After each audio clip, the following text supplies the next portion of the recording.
اور اللہ کے حبیب کو ماننے والے، اللہ کے حبیب کا کلمہ پڑھنے والے، غریب نواز کی محبت اپنے دل میں رکھنے والے، اعلیٰ حضرت کو ماننے والے، یہ لوگ وہاں پر لڑائی کر رہے تھے۔ آپ نے کبھی سوچنے کی کوشش کی کہ مسلمانوں کے تعلق سے پوری دنیا کے اندر کیا تصویر جائے گی؟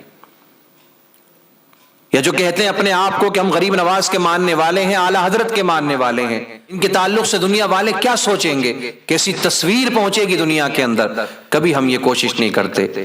تو صبر، تحمل، اچھے اخلاق، یہ ساری چیزیں ہمارے معاشرے سے مٹ چکی ہیں۔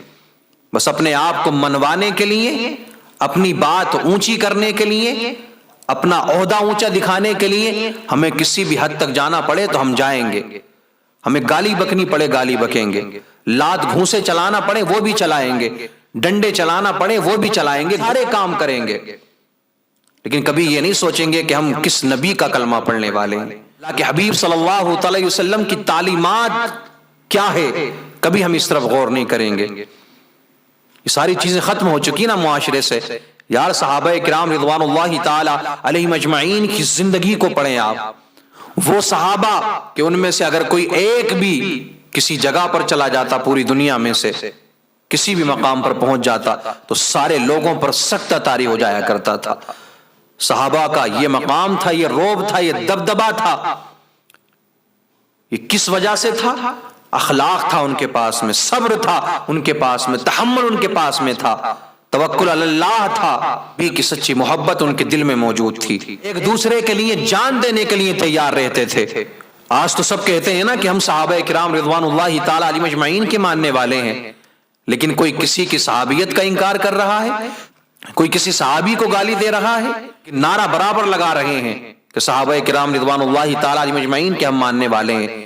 نعرہ لگانے سے کچھ نہیں ہوگا، تعلیمات پر اگر آپ ان کی عمل کرتے ہیں تو آپ سچے عاشق ہیں۔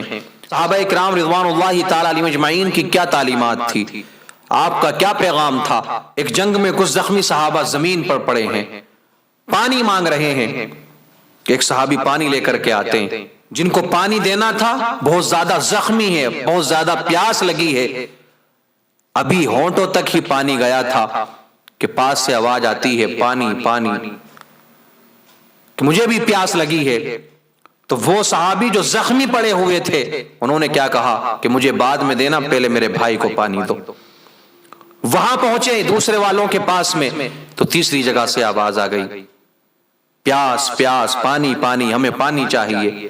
انہوں نے بھی انکار کر دیا، میں بعد میں پیوں گا، پہلے ان کو لے جا کر کے دے دو۔ تیسرے والوں کے پاس پہنچے، عنقریب پینے والے تھے کہ چوتھی جگہ سے آواز آ گئی۔ روایت کے اندر آتا ہے اسی طرح 7 جگہوں سے آواز آئی، 7 صحابہ کرام رضوان اللہ تعالی علیہم اجمعین نے پانی مانگا لائن سے۔ جیسے ہی 7ویں نمبر والوں کے پاس پہنچے، وہ پانی پینے ہی والے تھے کہ انتقال ہو چکا تھا۔ اللہ اکبر کبیرہ۔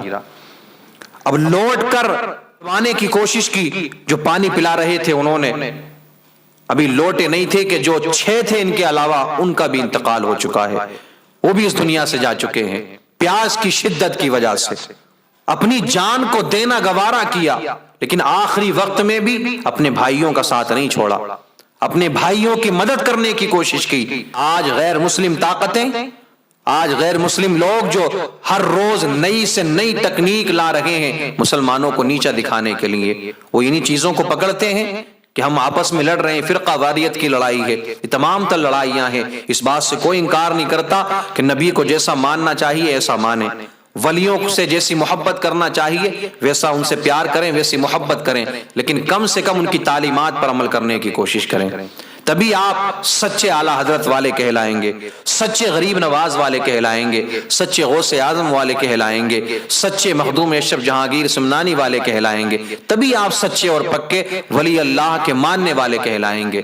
اگر ہم ان کی تعلیمات پر عمل نہیں کریں گے، ان کے بتائے ہوئے راستوں پر چلنے کی کوشش نہیں کریں گے، تو یاد رکھنا کتنے بھی سفر کر لو اجمیر کے، کتنی بھی بار بریلی چلے جاؤ، کتنی بھی بار کلیر چلے جاؤ، کتنی مرتبہ کچھوچا چلے جاؤ، جہاں جانا ہے چلے جاؤ، لیکن اگر تعلیمات پر عمل نہیں ہے، کرنا وہی ہے جو اپنے دماغ میں ہے، اپنے دل میں ہے، آپسی لڑائیاں کرنی ہے، تو یاد رکھنا یہ جانا آپ کو کوئی فائدہ دینے والا نہیں ہے۔ حقیقت تو یہ ہے کہ یہ جو عرس ہوتے ہیں ہم نے ان کا وقار کھو دیا ہے، ہم نے مقصد کھو دیا ہے کہ ان کا مقصد کیا تھا۔ کس مقصد کے تحت یہ عرس منائے جاتے ہیں، کیا پیغام دینا چاہیے ہمیں، اور ہم پیغام دے کیا رہے ہیں دنیا کو۔ دوسرے مذاہب کے ماننے والے اسی چیز کا فائدہ اٹھا رہے ہیں۔ خدا کے لیے خانقاہوں کو بدنام نہ کریں، خدا کے لیے وہ خانقاہیں کہ جو امن کا پیغام دیتی ہیں، جہاں سے محبت کا پیغام دیا جاتا ہے، جن ولیوں کی بارگاہ سے پیار کا پیغام دیا جاتا ہے، دوسرے مذاہب کے ماننے والے بھی آ کر فیض حاصل کرتے ہیں، ان بارگاہوں سے آپ ہٹ جائیں۔ اگر آپ کو تمیز یاد نہیں ہے، آپ کے اندر ادب نہیں ہے، احترام نہیں ہے، تو آپ کو رہنے کا بھی کوئی حق نہیں ہے۔ اگر آپ کے پاس میں ادب ہے، احترام کرنا آپ جانتے ہیں، تو آپ وہاں رہنے کی کوشش کریں، ورنہ ایسے لوگوں کی خانقاہوں میں کوئی ضرورت نہیں ہے۔